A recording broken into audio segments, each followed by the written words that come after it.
శ్రీలంకతో జరిగిన 3 టీ20 సిరీస్‌లో భాగంగా 3 టీ20 సిరీస్‌లో గెలిచి సిరీస్‌ను క్లీన్ స్వీప్ చేసిన టీమిండియా.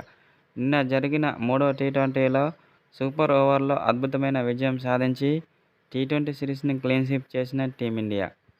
అయితే టీ20 సిరీస్ తర్వాత 3 వన్డేల సిరీస్ ఆడనున్నది భారత జట్టు. ఆగస్టు 2 నుంచి ఈ వన్డే సిరీస్ మొదలు కానున్నది. ఈ వన్డే సిరీస్ కోసం ఇప్పటికే కెప్టెన్ రోహిత్ శర్మ శ్రీలంకకు చేరుకున్నాడు. అయితే ఈరోజు విరాట్ కోహ్లీ కూడా రానున్నాడు. ఈ క్రమంలోనే టీమిండియా హెడ్ కోచ్ గౌతమ్ గంభీర్‌కు బీసీసీఐ హెచ్చరికలు జారీ చేసింది.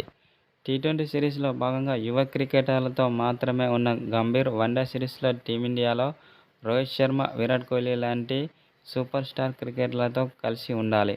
అయితే ఈ క్రమంలోనే యువ క్రికెటర్లతో ఉన్నట్లు విరాట్ కోహ్లీ, రోహిత్ శర్మలతో వ్యవహరించే ప్రయత్నం చేయవద్దని, సీనియర్ ఆటగాళ్లుగా వాళ్లతో ప్రోటోకాల్ పాటించాల్సిందే అంటూ బీసీసీఐ గంభీర్‌కు గట్టి సూచనలు చేసినట్లు తెలుస్తోంది. అయితే ఇది ఫ్రాంచైజీ టీమ్ కాదని, ఇది ఇండియా టీమ్ అనే విషయం గుర్తుంచుకోవాలని గంభీర్‌ను హెచ్చరించినట్లు తెలుస్తోంది.